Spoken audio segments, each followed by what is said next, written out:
Okay, so I think everyone loves cool little micro interactions and animations that are created without any coding inside of Framer. And so in this video, I just kind of want to walk you through a crash course on how you can create similar micro interactions and animations in Framer just by using simple components and interactions and variants. So this will be basically a super short crash course that will just give you the basic concepts that you need to kind of like get started. And so hopefully one day you can also create similar micro interactions. So without any further ado, let me introduce myself. My name is Nandi. This is Framer University, and let's get started.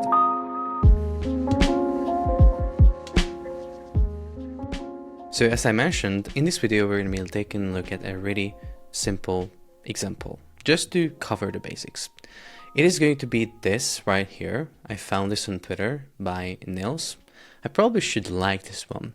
So yeah, Nils created this pretty satisfying little checkbox sort of interaction where you can, check your task here, mark it as completed, and it has a really nice effect as this line goes through from left to right, and also you can see a little detail on the check mark being animated inside of that little square. So yeah, it looks really solid. It's a nice little interaction, and yeah, we're gonna be recreating this, and along the way we're gonna be learning a bunch of things about components and interactions in Framer.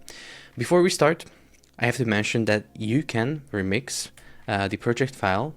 I'm going to give you a link. It's going to be in the description, and you can just click that. And if you remix the project, you're going to find a starter page on the left pages panel. So just click starter and start building with me right here.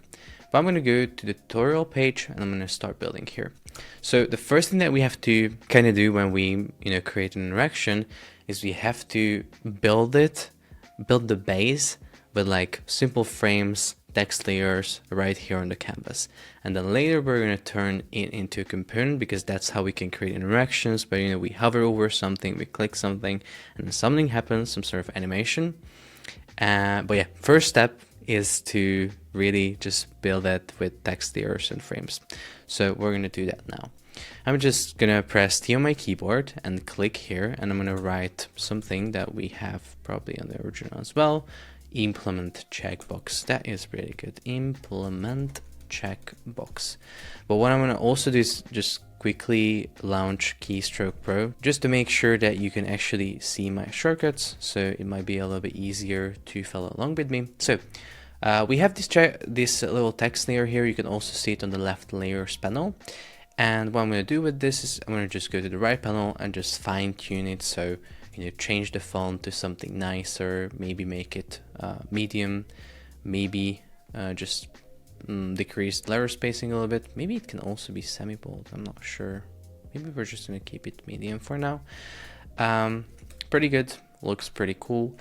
That's the first thing that we have. Then you can also see we have a little rectangle here with rounded corners, which we can also do that.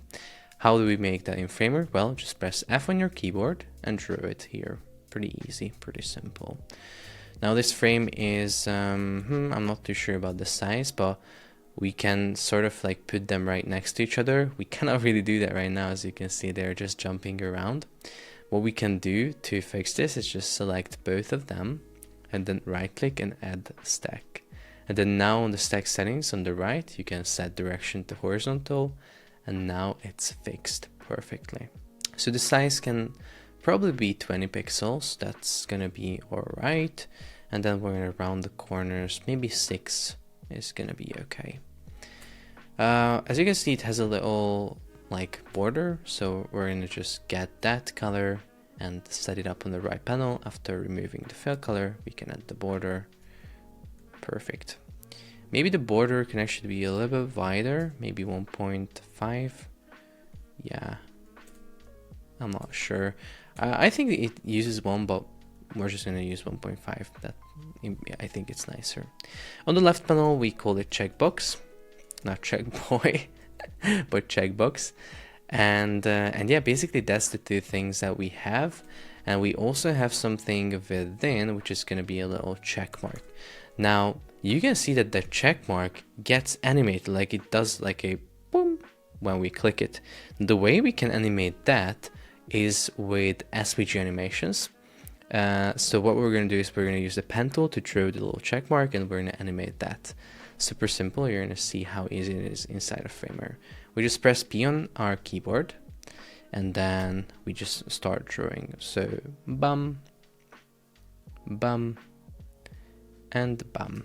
There we have our little check mark. We're going to set the width to maybe 2, but maybe that's going to be too much. I'm not too sure, honestly.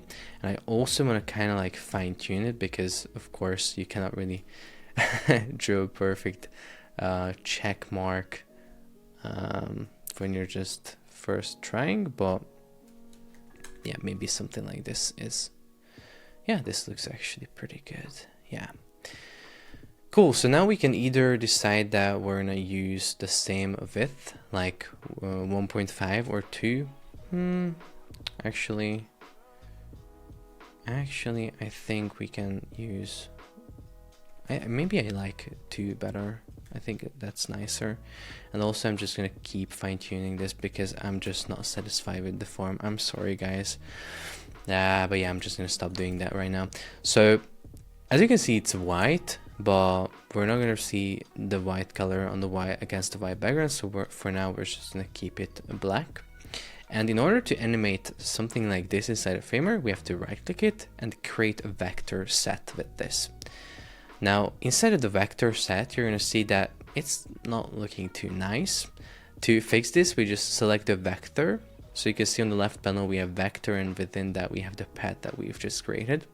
The vector has to be a little bit larger. This is kind of like the parent frame, and we have the icon of it within this. I hope that makes sense. And so yeah, we just kind of center this right here. And what we do here is on the right panel, we go to effects and just do a stroke animation, and that's basically it. Maybe we make it a little bit slow. Actually, we can make it faster because it's pretty slow. Maybe 0.5, and maybe ease out. Yeah, I think that's gonna be nice. We can go here.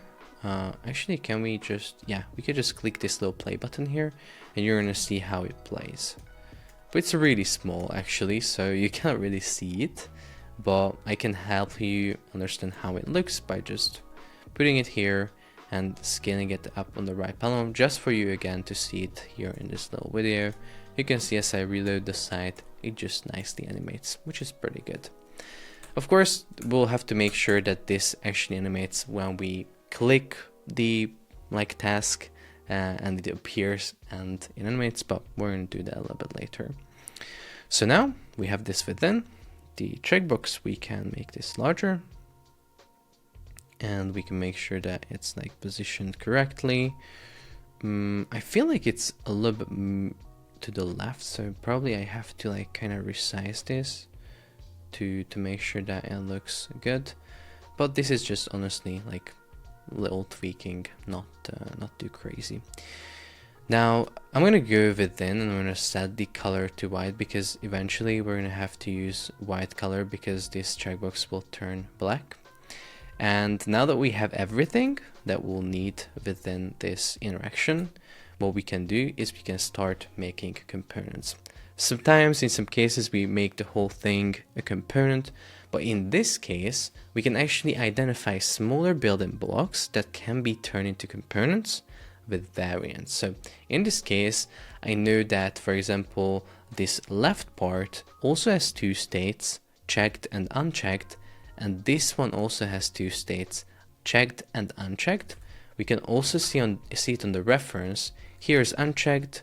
You can also see this is unchecked, and when it's checked, this animates to black and checkmark appears. And here this loses the strength of the color. It turns into sort of like a gray color and animates the little line. So both of these elements are separate components with their separate 2 variants, checked and unchecked, and then we wrap both of them in the same component, and that's where we do the final interaction. So You're gonna understand it, don't worry. I'm gonna walk you through it step by step. So first, create the checkbox component.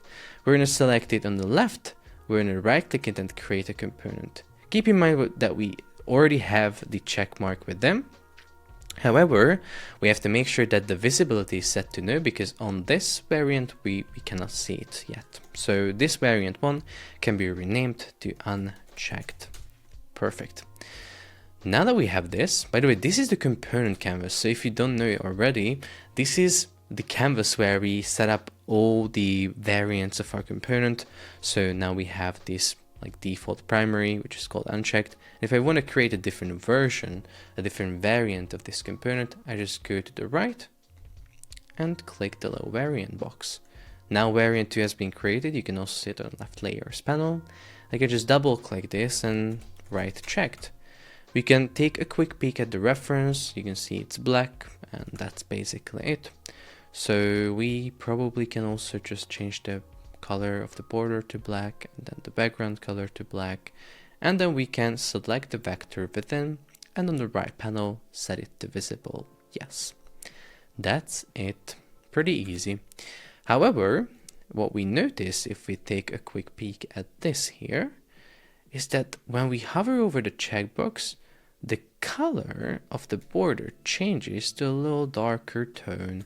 So we have to do that as well, just to make sure that it's nice and accurate. And with that, we learn one more concept, which is the hover state. So if we select the unchecked and we want to add a hover state to it, we just navigate our cursor to this little box, click it, then select hover. And then now on the right panel, I can override the color property to this darker tone. Now if I click the primary and preview it and hover over this one, you can see how it changes the color to the darker tone. Pretty good. What I'm going to also do is I'm going to change the transition to 0.4 time and 0 bounce, because I don't want to see any bounce in this transition. I'm going to do this on all components just to keep the transition nice and consistent. Now I'm going to go back to the tutorial page where I'm seeing these two elements. Now I have a component, which is checkbox. On the right panel, we can kind of preview the two variants, checked and unchecked. Works perfectly. Now we can move on to the next element, which is going to be the text. Now, in order to sort of be able to create this state of the text layer, we have to add an additional element, which is this line, which will animate from left to right. So before we do anything, we just press F on our keyboard and draw that little line. Now that I have this, I just have to kind of tweak the size. I'm not sure if it's 2 or 1 pixel for the height. Maybe I'm going to use 2, and then we're going to see if that works. And then we're going to also kind of just copy the color here, just to make sure we already have the correct one. Perfect. We're going to round the corners, really nice. And then somehow we have to make sure that this line is over the text layer. The easiest way to do that is to wrap the text in a frame or in a stack and just, treat this little text layer and the line within the context of that frame. So we kind of group these two relevant elements like together, the text and the line that goes through it.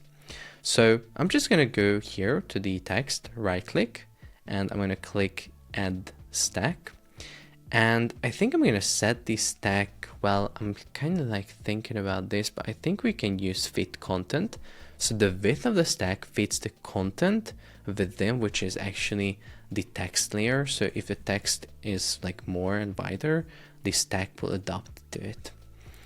Now I can just rename the stack to text component.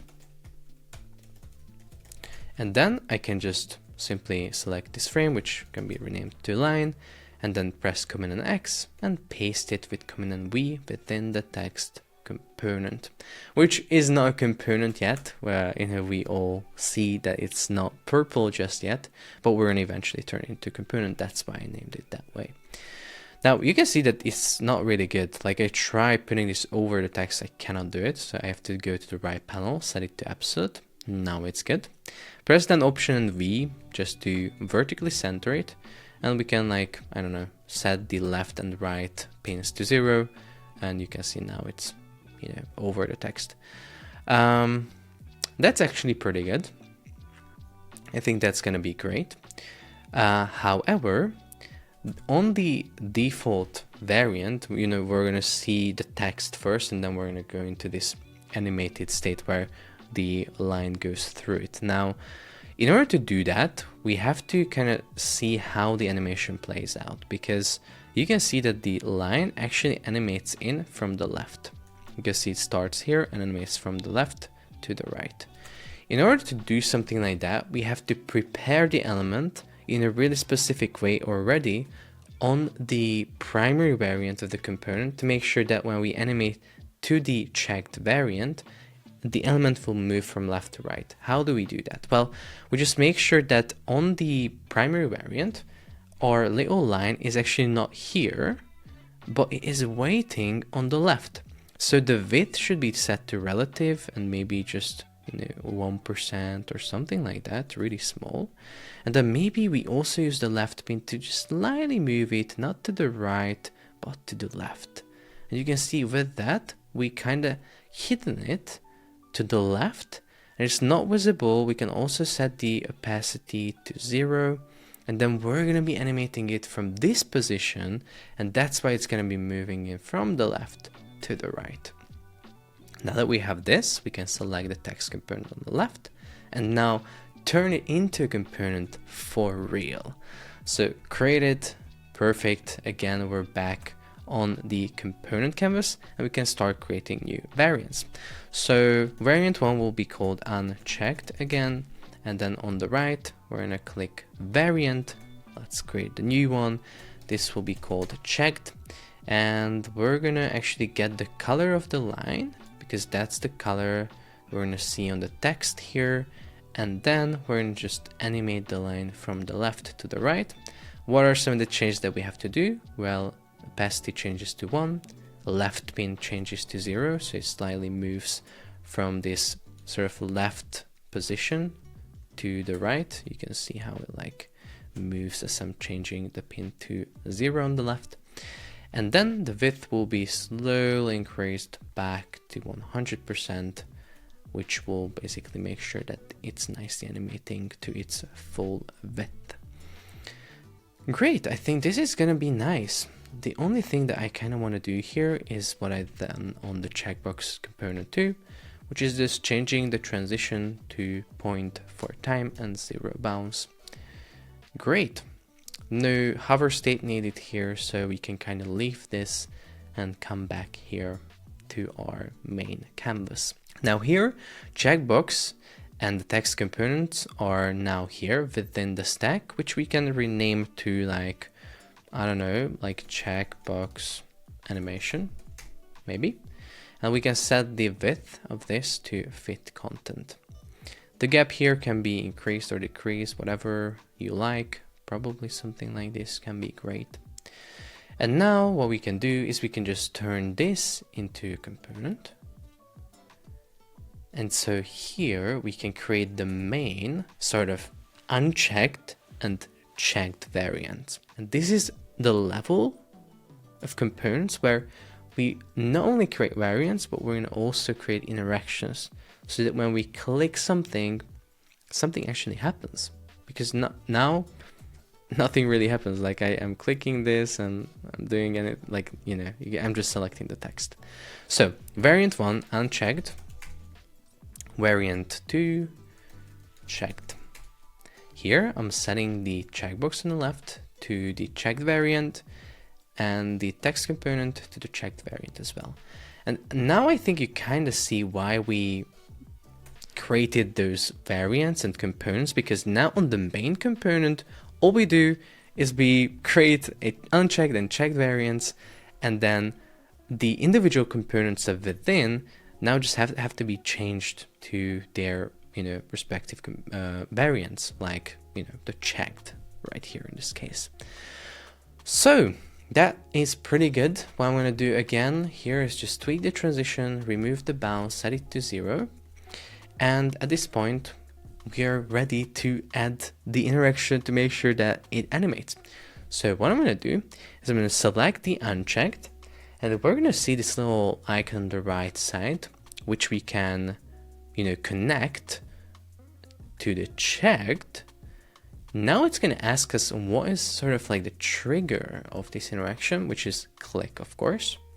So with this, what we've done is we told Framer that, hey, when I click this variant of the component, please animate this whole thing to this state.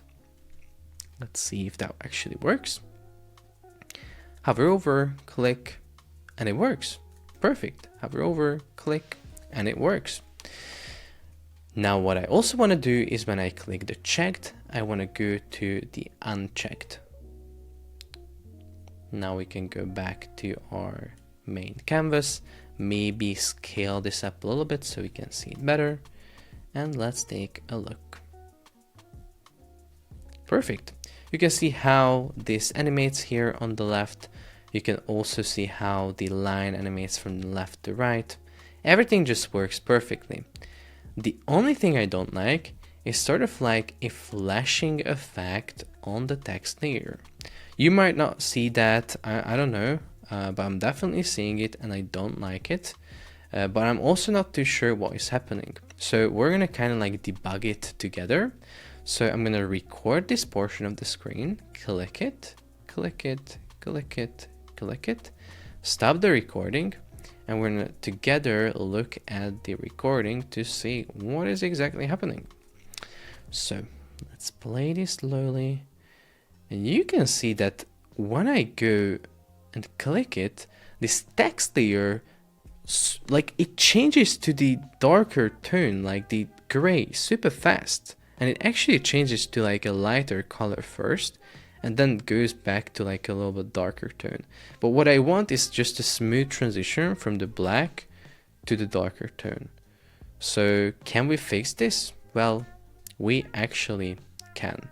So what we're gonna do is we're gonna, instead of changing the color of the text layer, we're gonna animate its opacity, because probably that will animate a little bit nicer. So let's go within the component and then within the text component. And here on the right, on the checked variant, to be more specific, I will select the text, and instead of changing the color, I'm going to actually reset this override so it changes back to the original color. And I'm just going to start dropping its opacity on the right until I kind of see that, the color is matching the one that I have on the line. So something like this should be good. So now with this, it should be fixed. Let's preview it. And yeah, as you can see now, there's no flashing, everything is smooth, everything is nice. And yeah, we kind of completed this little interaction. And so now at this point, we can just, duplicate this, put them, right next to each other or right below each other. And we can just have a few little checkboxes here on our website. Now you might be also thinking, hey, okay, I created these components, I can put them right below each other, but how am I going to make sure that different texts are, displayed on these separate individual instances of the component? Because now I see the same text on both. If I go within to change it, I can probably just change this in a component's text, but the problem will be that, again, it changes everywhere. So how can I individually change these instances? Well, I can go within the component, then go within the text component too, select the text, and on the right, select content, or just go and navigate the content property of the text. You're going to see it has a little plus button that you can click to create a plain text variable. And this is the key here. We create a variable for this component, which turns this property into, a variable, which means that it can vary from instance to instance.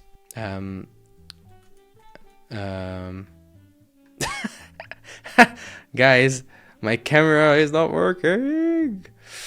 What is going on? Hello. it should be working, guys. Let me switch it back to the studio display.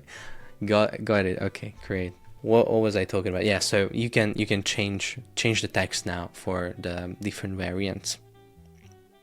Not the different variants. The different instances of the component now has different text layers. How? Well, I just go here to the checkbox animation and I get this little title property on the right that I can change easily. But it's not enough. I have to turn this as well into a variable, and that's how the property will actually appear here on the main canvas level. So here I can just add a new task and it will be visible here. Of course, I have to align them to the left, so I can just wrap them in a stack and then maybe set that stack to fit content and then set the alignment to the left. And then again, just add more and more tasks. And that's it. We have a few cool little checkboxes. You can also scale this up so we can see a little bit better. But yeah, at the end of the day, this is how you create interactions and components inside a framer to have little micro interactions, animations, and cool stuff on your websites to make sure that they're not just static, boring, but they are nice and exciting. Now, before I let you go, here's something. If you don't know already, Framer.University is a website that has a bunch of cool Framer resources. Over 500 resources are here on this website. So if you kind of want to take a peek within like other projects of like animations, maybe even scroll animations or micro interactions inside of Framer to kind of, you know, continue practicing more, you can just scroll through this website and you're like, oh, actually this looks pretty good. Let me see how it's created. You just go here, remix project on top right, and you have the remix for yourself, completely free. You can take a look within. It not only has these resources, but also has lessons. So if you go here, you can check out all of my other tutorials. So for example, in this other one, I'm basically teaching you how to create this other interaction that I have here. As you can see, it looks pretty good as well. So yeah, again, if you kind of just want to take your skills to the next level and just continue improving, feel free to check out Framer University. Also, if you have any questions regarding this tutorial, make sure to ask away down in the comment section. And yeah, I think that's it. Make sure to like this video and subscribe for more. And I'm going to see you in the next one.